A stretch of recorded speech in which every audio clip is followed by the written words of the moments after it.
Well, good afternoon. My name is Dustin Taylor. This is Debate Virtue, and you know what? It's been a very interesting day, very interesting week. I'm just your crazy guy going through a spiritual awakening, pretty much getting beat down by everything, everyone. It is what it is. So, I don't even know where I'm going to go with this video, but I'm going to start off with today. So, I work out at this new gym, and it's a smaller gym where the guys are definitely on steroids. The females are nines and tens that wear the skimpiest outfits possible. And then you got me, the guy who apparently sweats too much. And I don't know, it gets interesting because I don't know if it's the owner or the manager of this gym, but he came up to me today and he goes, I hate to harp on you, but you're washing the machine wrong. And I go, what? He goes, yeah, you sprayed the machine. You should be spraying the towel or a paper towel before you hit the machine because the water will get in and it'll rust up the machine, and then I have to replace the parts, and it just causes a lot more maintenance problems for me. And I'm thinking to myself, okay, you know what? That's a very fair, valid. Am I freezing? I must be freezing. My computer is lagging hard. So I'm sorry about this if this video really sucks. I'm probably not even going to edit it. I'm just going to let it keep going, and if my words and my mouth don't line up, sorry, it's my computer. Like I said, it really sucks. So, anyways, sure, I get the point that he says like it might rust up the machines, rust up the bolts, the nuts, the screws. Sure, that is a very valid point. I will agree with that because you know what? I eat tuna almost every day or every other day, and I can tell you just even with the can opener, trying to wash the can opener and make it so it doesn't like smell of tuna, it's become to started to rust. So I get it. But then at the other end, if he knows how much I sweat, let's put this logic together. I'm on a machine for 3 hours and I'm holding on to that machine. I'm sweating from hands, head, all the way down to my toes. Okay. So that means the sweat is coming off everywhere. And I can tell you, there's sweat on the walls, there's sweat all over the machine, there's sweat in front of the machine, there's sweat behind the machine. And you're worried about me taking a little spray bottle and rusting the machine. Do the logic here. If there is a puddle of sweat that just comes off me, that means that sweat coming from my hands probably goes down the handlebars. Why are the pedals all wet on the other side? Oh, because the sweat probably went from there down. So you're telling me that my sweat is not going to get into your machine and rust your machine just as much as a spray bottle? I looked at him and I said, "This is 7 days or whatever, 8 days in a row." I said, "You talk to me every day." I said, "If you don't want me here, let me know because I bring a different dynamic to the gym." So technically, my whole thing is I'm a fitness influencer. Okay. So as a fitness influencer who's opened up a health and wellness company, I should be able to do the walk and do the talk. Okay. I was 400 pounds 2 years ago. So the reason I'm doing this and I'm trying to show people, you can't just get a six pack overnight. You have to change your habits. You gotta change your eating habits, your triggers, your addictions. You gotta give up everything. So when they say the six pack is probably the hardest thing in the world, yeah, because there is more millionaires in the world than are people who have an actual six pack. And I look at my stomach every day. I'm like, damn, like this is crazy. Even just looking at the people in the gym, and I'm thinking, God blesses you with a six pack. Work hard to keep it because once it's gone, it's hard to get back. It's very hard. So, anyways, like I said, I 3 hours a day, level 18 and level 17 out of 25, and I'm doing 45 kilometers no matter what, a kilometer home, a kilometer back. So that's 47 kilometers just in the day. It's 3:20 right now. I won't be eating till 4 o'clock. Okay, so that means I did not have my last meal was at last night at 11 o'clock. So that's 12, 17 hours. So that means I'm on a fast for 17 hours. And it's not that I don't even know how to explain this to people. Like, I can show everyone the right things and the proper way of doing things, but nobody's going to listen to me. This is the world that everyone has their own opinions, has their own whatever. But you know what? Maybe at the end of the day, if I just show you guys what I've done, how I've done it, and you say, hey, you know what? I'm going to take little bits and parts that help me. Because you're not trying to change the wheel, you're just trying to make the wheel work for you. That's all it is. Even this company. Like, I've looked at everything that I had to do for this spiritual awakening. I went through this all by myself. I looked in the mirror every day. I watched people who try to bring me down every day. And I'm thinking, you guys can't bring me down anymore because here's the deal.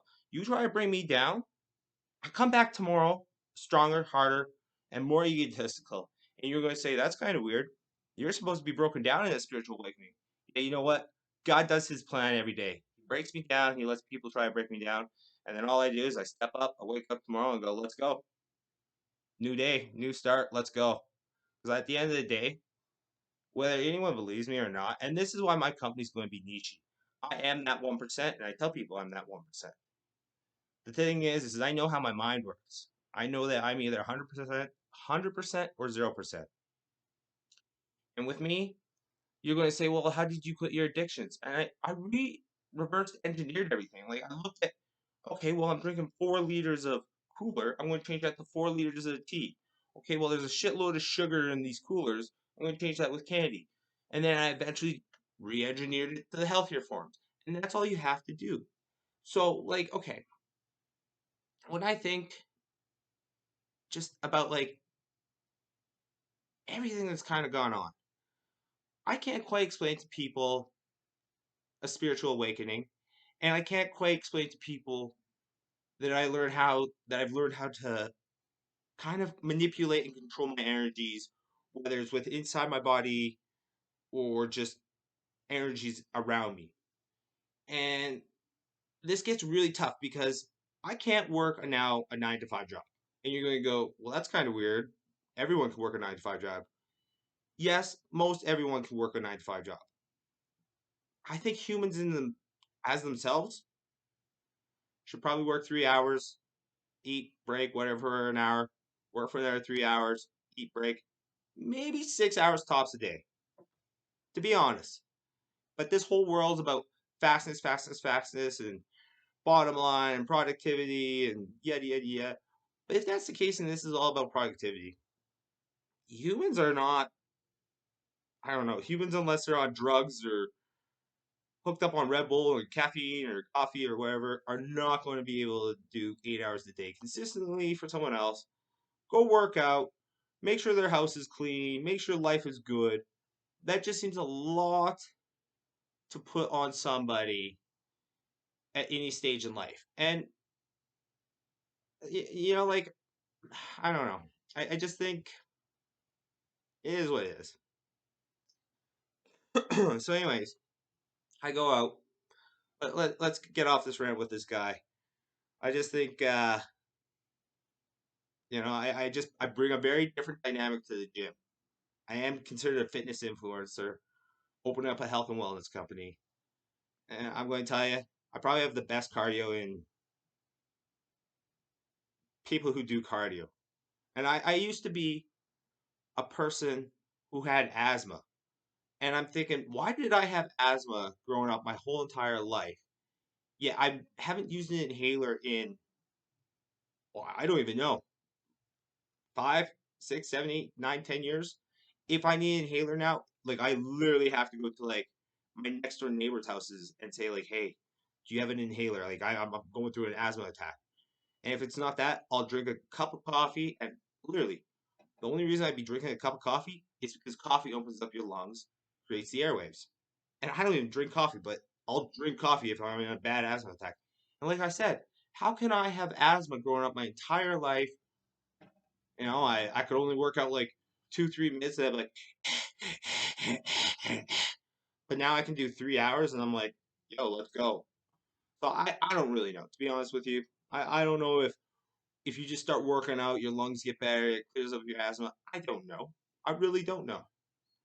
But yeah, that this gym thing is just It's getting interesting because at the end of the day, man, I'm not good to work with people apparently. I'm not good working out by myself at the gym, doing nothing, talking to no one, just being me. Like I have a lot more problems in life being clean and sober than I was when I was a complete shitbag. When I would drink, smoke pot at the job, fuck around and find her out. Like I was that guy. And I'm thinking, I never got in trouble being a shitbag. But now that I'm clean and sober, I get in so much more drama every day. And it gets to the point where I look at people and I go look at yourselves in the mirror. Make sure your hands are clean. If they're not, don't talk to me. Instead, go the fuck away. Because I'm getting tired of people. I really am. So, anyways, I go out on the weekend and, I haven't been out in a while. I've just been a hermit at home, just kind of try to get my business going, try to make sure that everything lines up. Today's May 27th. My start date is July 1st. I'm in an extreme cut right now where my calories are literally 500 to 1,000 above zero. Like, that's not even healthy. The only healthy part is that all the calories I eat are so nutritionally dense that I'm eating more weight than what I'm burning, and it will turn eventually into muscle. And that's the other thing is my sister, you know, people have this, oh, I don't understand people, and maybe I'm part of this, and maybe I'm just trying to cover up in my own mind and my own ego and my own mentality. I'm not too sure. But it's like, okay, my sister, I was telling her, I was like, this is the craziest plateau ever. Because before I was about every 2 to 3 weeks, I would notice a change in my body. And so now I've been on this cut and I've had one change in my body in almost 2 months. And I'm just thinking, that's crazy. So now my plateaus, my body changes every 5 weeks. And I don't know if that's normal. Like it probably is because I'm coming down to the last bit of fat where my body's going, hey, we're getting to this point like you're cold now at 20 degrees.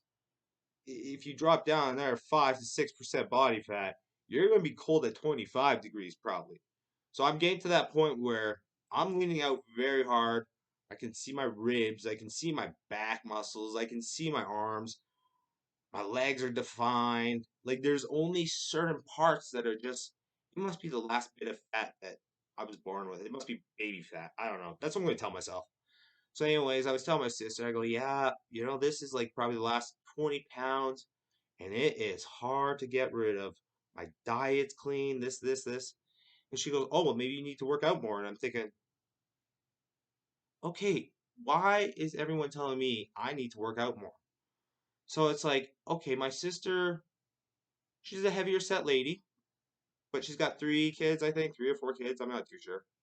I don't honestly hang out with that side of the family. That's how bad of a half brother I am. Sorry, my mistake. It is what it is. Anyways, she goes, "Oh, you need to work out more." And I'm thinking, hold up. You don't even go to the gym. Why are you giving any advice whatsoever? Unless you're at the gym, unless you've worked out your entire life, and I have worked out my entire life where I was building up muscle, this, that, and I never did cardio. Now I'm thinking, okay, well, I almost weighed up to 400 pounds. 400 pounds on a body like my frame, your frame does not get bigger or smaller when they say you have big bones. No, you don't. That doesn't even make sense anymore because when people look at me and they go, "Oh, you were big boned," I'm like, "No, apparently I wasn't because I'm almost leaner and smaller than most people now." So big boned, no, I was just fat. That's just a nice way of saying you were fat. It's an easy way to say, "Hey, I'm not calling you fat. You're big boned. No, you're fat." Okay, I was fat. So I'm thinking, okay, so she can't tell me anything. Nobody can tell me anything. And you can say, well, maybe that's your ego and you need to probably listen to more people. And sure, I'll listen to you.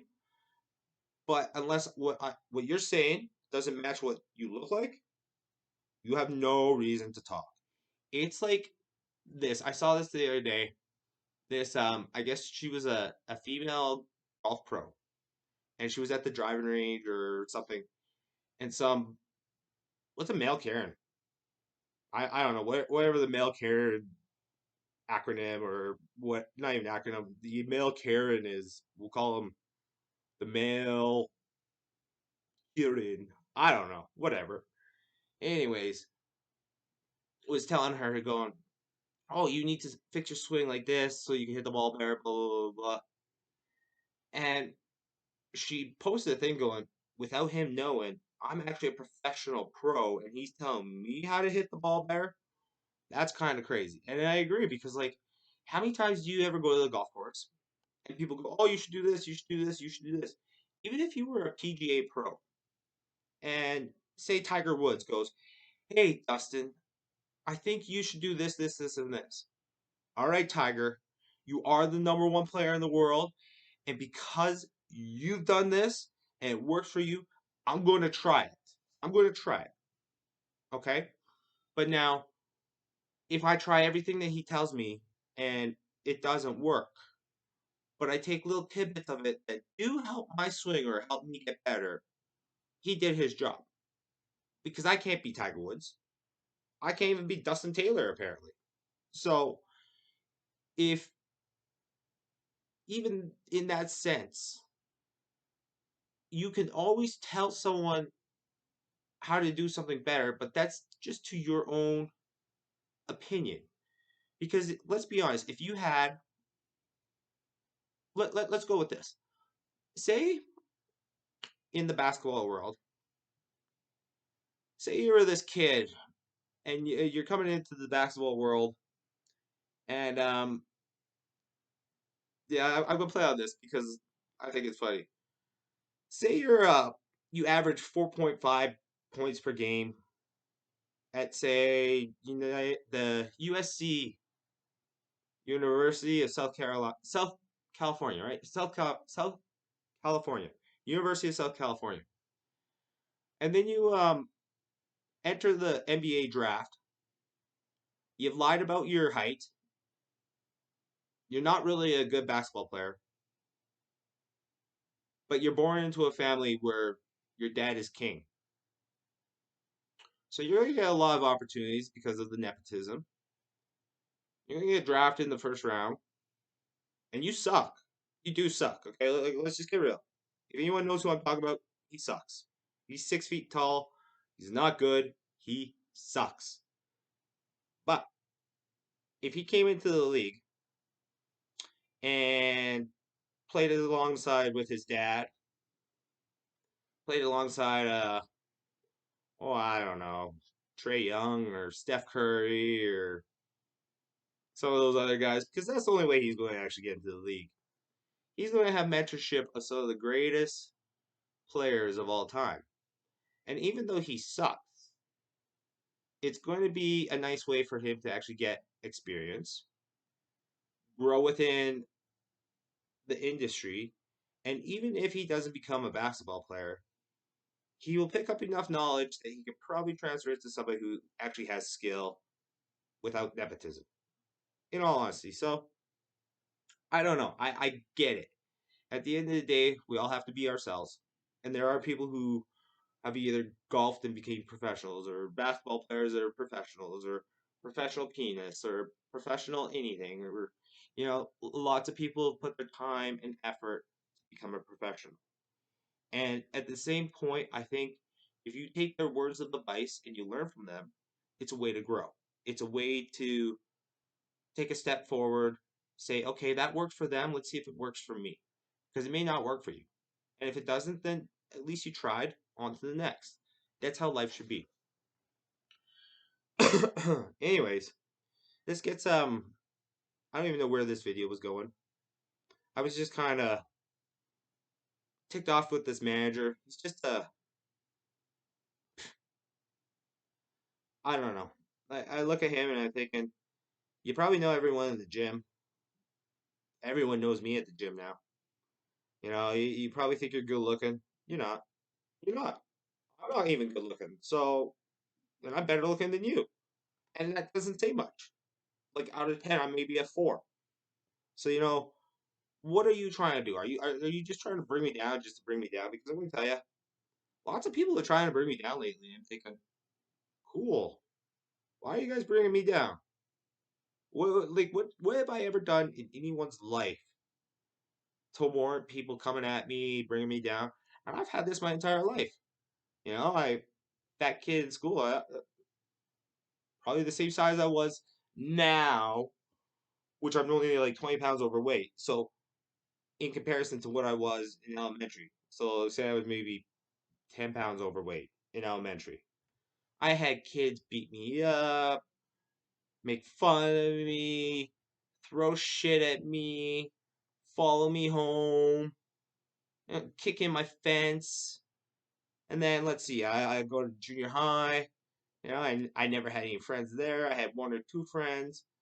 They were always into like, questionable shit, doing stuff before most teenagers should be doing stuff. I never ever got into it. And then, like I'm in junior high and play baseball. People on my baseball team didn't like me, and I'm thinking, why don't you like me? You know, every day I come, I play baseball, I go to school, I practice on my pitching, I practice on my batting. I come to the games to play and win. And you guys don't like me because apparently I have too much of an attitude or ego. And then I'm thinking, I go to high school football team, wrestling team, golf team, and I worked out. And I'm thinking, nobody on my teams ever liked me. And now I'm thinking, this gets really interesting because I'm thinking, how many times have I actually been in love in my life? And so when I was growing up, from literally junior high to like, oh, I don't even know, the second or third year of university, I loved this girl named Claire. That girl, beautiful brunette, brown eyes, athletic, just beautiful. And she knew that I had a thing for her. Come on, I was a romantic guy that would go out to the baseball diamonds and write love notes in the baseball diamond. Like I would go and make the chalk go, "Happy birthday, so and so," or "Happy birthday, Claire," or "I hope you have a wonderful week." And I wouldn't let her know it was me. I'd put letters in her locker of poems that I had wrote. So then she eventually figured out it was me. And what she never ever, she probably, honestly, would have had like this the biggest lovable guy who just wanted to show her ample amounts of love. Okay, so that was my first love. Now nothing happened there. It was just friendship, blah blah blah. My second love was in as soon as I was coming out of university. Met this girl named Christine, and she's a beautiful girl. She was a little bit bigger, but you know what? I didn't judge her on her size for that at all. We always we'd work out together. We obviously ate lots of food together. We drank lots together. So I can see why we would gain weight. Like we weren't in a healthy relationship. Most of our relationship was based around life and what we're going to do, what we're going to eat, whether we're going to drink, whether we're going to go party. So it was a different type of lifestyle. And then things happen. My life goes downhill, and that's where the whole life contract came in because when that went downhill, I said I was going to change my ways, change my addictions, open a company, get a six pack, and eventually live on a beach. All right, didn't happen. It ended up going to Thailand, hung out with the devil, partied, fucked around, just did stuff that I normally did. So then I come back, and I come back to Lethbridge. And, I got a pretty easy life. I live in my grandma's basement. My rent's a lot cheaper than everywhere else. I got to pay for my food. I have no addictions. And life was literally, I could wake up, go to work, drink, party, eat, whatever. And then 4 years ago, things just started changing. And, I was like, okay, like liquor's not, like I'm almost 3 years sober. I'm sorry, not even. I'm lying to you guys now. Sorry about this. I am 29 months sober. 29 months sober tomorrow. So I woke up and I was like, All right, God, which means that my spiritual awakening had just kicked in sometime around there. And I go, all right, God, I'll give you my soul. I'll give you everything. I'll give up all my addictions, all my sins. I want genuine friendships because I'm going to tell you right now, I am the loneliest person in the entire world. I don't know if it's because I've always vibrated higher. I don't know. Because I'm going to tell you right now, I went out this weekend and my one buddy, Brady, he's a good looking blonde hair, blue eyed surfer, but he plays hard, parties hard. That's who he is. And he goes, like, I see your post. And he goes, I really did want to come out just because, you know, you're always, when you come out, you always bring a lot more energy than most people. And I go, well, like, I really appreciate that. And he goes, I'm sorry I don't hang out with you. He goes, honestly, I just feel like I'm not in your league. And I go, well, what does that mean? He goes, you don't drink or anything. He goes, most of us, we just go out and drink or whatnot. I'm like, yeah, but I'm not going to judge you whether you drink or not. Like, I don't care. Everyone's got addictions. Everyone has to find a way to figure out how to control their mind and go through the dark soul of the night. If you actually go through the dark soul of the night and realize that you control your shadow, once you control your shadow, you control the world. Because I'm going to tell you, I got some dark thoughts, very dark. Like, I know my dark, dark thoughts. And I go, is that me? Like, is that who I am as a person? And I go, no, that can't be me. There's nothing I would do. And then you think about, okay, well, I could get close to that point. I could be that guy. And you go, ooh, is that ever scary? You could be that guy. So it's like when you take that step and you go, I'm okay with taking this one step. How far are you willing to take those steps to see how far you match your shadow? So I'm going to tell you right now, I've learned to change my thoughts. I used to think very negatively, and now it's try to be positive. Try to realize that, hey, life is already planned out. Make it the best that you can, control what you can, and try and move forward. Because at the end of the day, I'm not here to hurt anyone. I'm just trying to learn the life experience. That's all it is. That's all your shadow and your soul wants to know. It just wants to know the highs and lows of life. If I had no um animosity, or no, that might not even be the word. If I had no, I don't know how to say this, like people who don't have emotions, life would be a lot easier. Like that's why they cross lines, because they wouldn't have emotions, they wouldn't think about it. I have one of those guilty ass consciences that I know that if I did something wrong, it eats on me for forever. Like, I can tell you, like I said in one of my other videos, my big thing was because nobody dates me or nobody wanted to ever go out. I still can't get a date. I don't even know. I can get laid, but I don't want that anymore. I want this. I want this. I want the ring. I want to get married. I want to have a family, a legacy. I'm 39. I don't have much time left in this world to take over the world, build a legacy, and say what a wonderful ride. Because I'm going to tell you, it seems like for 39 years, this life has just been questionable to say the least. Like, I don't even know. I've grown up poor, had to work for everything my entire life. I have no friends. The loves have come and gone out of my life, and I'm just thinking, it's me. It's all me. Everything I've done is me. So these are all me and me learning lessons. So it's all good.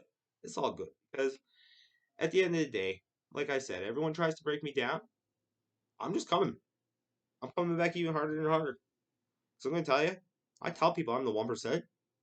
At the end of this year, I am going to have a six pack. I will be debt free. I will have a corporation. And if people don't think that I'm going to start taking over this world, you're not paying attention. Because you know what? At the end of the day, I got nothing. So that means that everything I gain is for my taking. Bring me the bag. Bring me the money. No more excuses. And I'm going to tell you, people, if you keep coming in my world, bringing me down, I've been very kosher. I've been very understanding and acceptable to a lot of people. But now, I am a true on Sagittarius. I do have a very strong alpha personality. And honestly, I was just a big fat kid with a lovable heart that just wanted to love everyone. And it seems like every time I put my love out there, people would take it, stomp on it, throw it away. So I'm going to tell you, I'm okay being alone. Because you guys come at me, you're not true or loyal. You're all fake.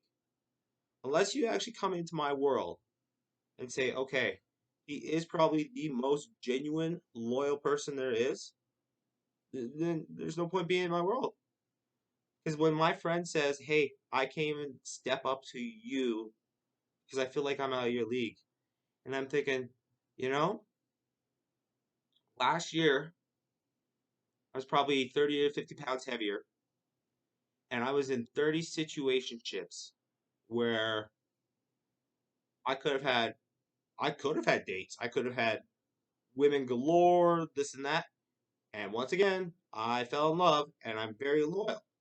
I don't, if I'm in love, I'm going to try to court you and try to give you the best experience I can give you. Because I'm going to tell you, it's hard enough to get in love. But now my twin flame wants to play games. All right, well, she fucked around and found out. Here's the deal. Like I said, today is May 27th.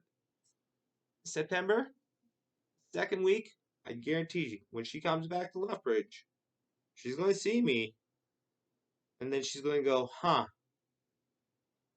I had the 1%, I was in love with him, and I fucked around. Now what? Now you've put me into this, like, Ice King stage where I'm very sheltered, even to my family. I'm starting to cut my family off. I don't let my family talk to me anyway now. I don't let my so-called friends talk to me anyway. I don't let women play games with me anyway. You're either in my life or get out. Okay? I don't need to half step in, half step out. I don't. I'm trying to build a kingdom. I'm trying to build a legacy, a career. I'm trying to get ahead. I'm trying to get to the top. You know what? And I'm doing it legit. My hands are clean, and I'm doing everything so that I don't have to be the dope guy. You know what? In Lethbridge, I am known by everyone. If I wanted to be the dope guy, I probably could get away with it. I probably could. But you know what? God's going to say, hey, do you want the easy way out? Or do you actually want to earn it? And then when you get to the top, you're so high on the top that you've got the kingdom. You've got everything. I'd rather have the kingdom, the legacy, the beautiful wife, and the family, and travel the world. So I'm going to tell you, this is my game. This is my game, my world, my rules now. We're not playing. Anyways, I can't wait for that little twin flame to come back because I'm going to give her the most honest verbal lashing that doesn't affect my karma ever. My soulmates, they're interesting because they're coming out. They're coming out in bunches now.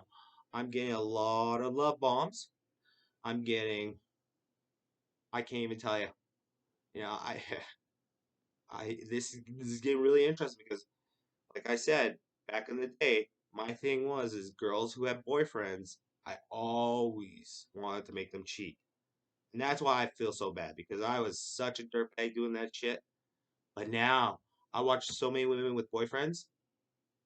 It could be like this, and I could do it all over again. And I'm thinking I don't want to be that guy because you know what? I remember doing my thing just for the gratification, and then worrying for a month, 2 months, 3 months, whether the boyfriend was going to come to my house, beat the shit out of me. He had all the right to. And honestly, I'm glad I didn't get into any fights, and I'm glad I don't cross any lines now because I just want to be the best person I can be. I want to show people that things don't happen overnight. This is a time and a patience game.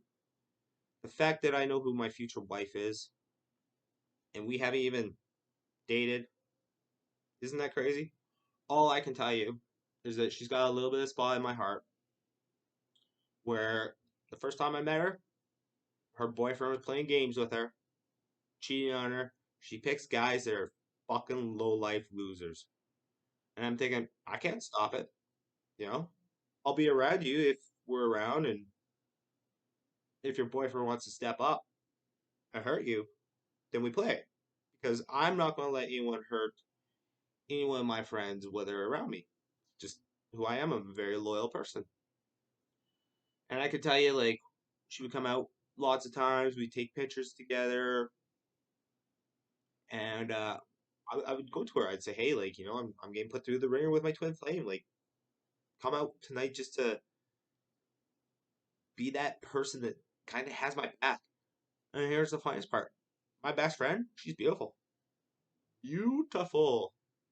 Beautiful blonde. Just beautiful. My twin flame, brunette brown eyes. In my eyes, she's beautiful. But her actions, ugh, she's the devil. There's no beauty left in her. She's dead. Guaranteed. Dead in the eyes. I haven't seen her in 2 years. Everyone else is going, where is she? I'm going, she fucked around with me. This is my city. I don't care what anyone says. This is my city. My family has been in this city since there was 10,000 people, 8,000 people. Now there's 80 or 100. Yeah, we pretty much in the start of the city. My family, yeah. When I say that we came from the dark side of the tracks, most of my family hung out with people that make fast money. Okay, so even my grandma is a mafia. Like she's not real mafia, but some of the things that she has said or she does, she's a mafia girl. Like, I can't even tell you.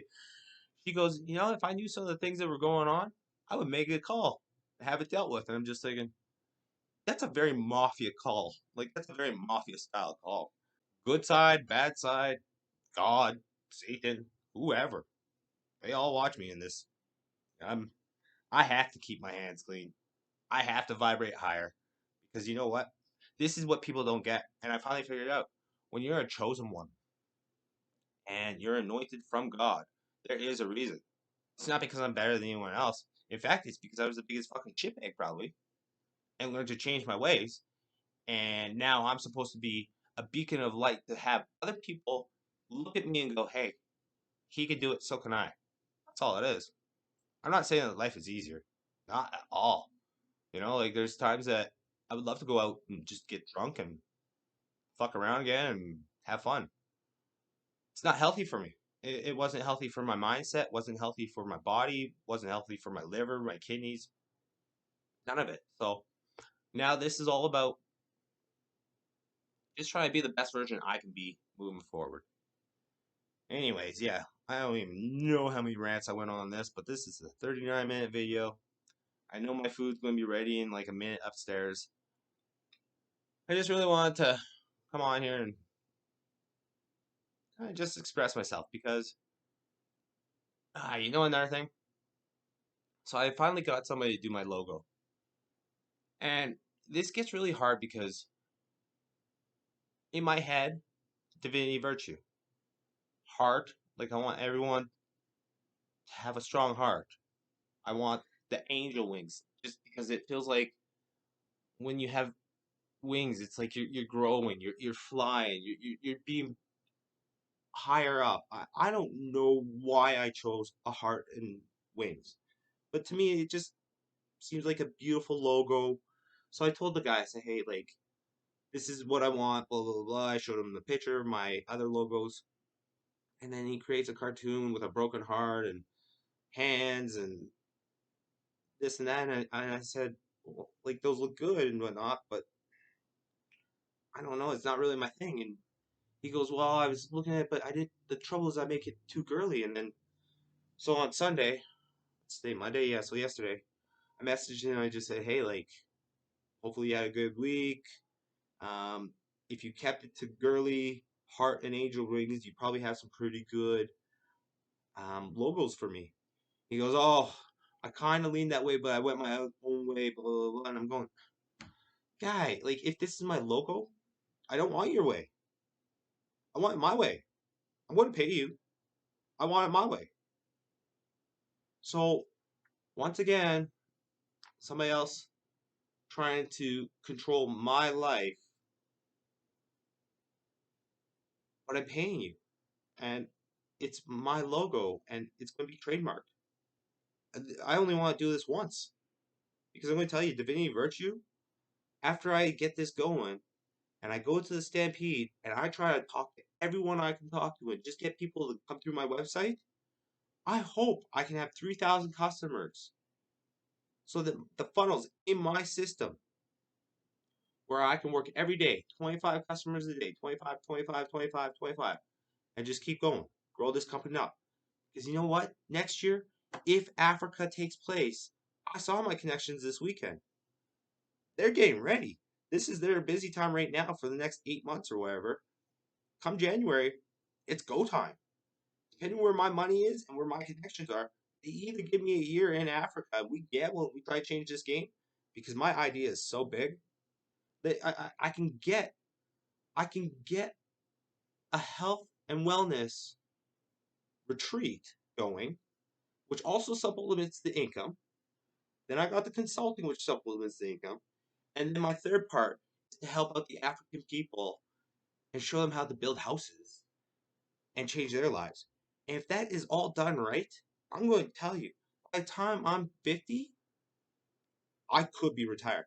My entire legacy will be built and it'll be just me running the books, making sure everything's going as kosher as can be. And I could be 100-time millionaire by the time I'm 50. And that's if I kept zero, kept it making it zero all the way till I'm 50. That's 10 years. It's not take a profit, but just to leverage myself and roll it up. We'll see what happens.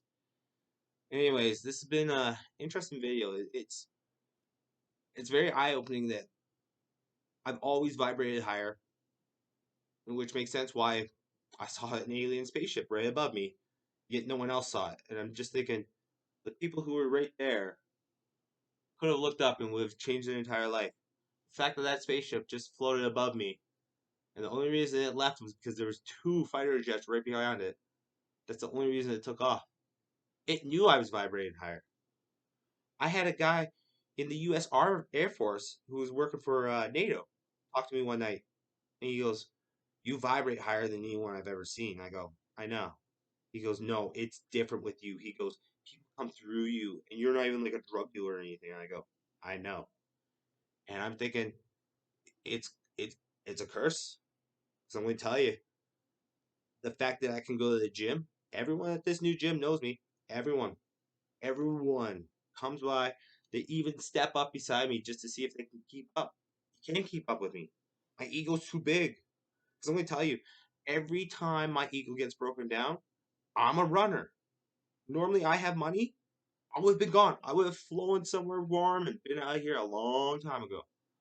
The fact that I have no money means that I now have to work out all my issues, which is probably for the better. Because let's be honest, I was the type of person that would ran, went to my addictions, and just said, "Oh, whatever." Now I can't afford addictions. I can't even run, so I gotta be on a machine, and I gotta deal with all my problems naturally, and it is hard. It sucks.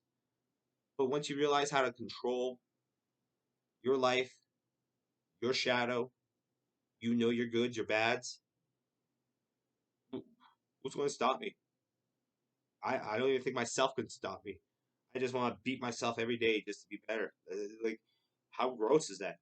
My only intention in life is to get a beautiful blonde, and if it's not her, I'll find out. I will have a soulmate very soon. Trust me. There's no way that if women want somebody who has no addictions, who works out, who eats clean, who has a business, who has customers, and just wants to create a legacy, I'm pretty sure I gotta be a catch. If I'm not, then what the hell? I was a catch as a fat guy who drank a lot? No. Either that or everyone's got such low mentalities and low vibrations that I don't know. Anyways, what a wonderful video. 46 minutes. I'm sorry about these long videos. Okay, I'm not really sorry. I talk lots. I don't have any friends, so I'm going to talk through a camera and post it on the internet so that the world can just Either agree, make fun of me, whatever. Do what you guys gotta do. Make sure your hands are clean, because mine are. That being said, take your losses before you become the boss. Try to be 1% better each and every day. Try to help others to grow, succeed, and be the best versions they can be. Everything happens on divine timing. My name is Dustin Taylor. This is Divinity Virtue Corporation. My website is divinityvirtue.com. Honestly, I'm almost ready to go. It's time to do some consulting, and anyone who actually wants to come through me, please do. Go through my website. We'll set this up. What I'm trying to do is 25 people at a time, like when I get big. And it'll be a 4 to 6 hour course where you'll look at your habits, your triggers, your life goals, or career paths.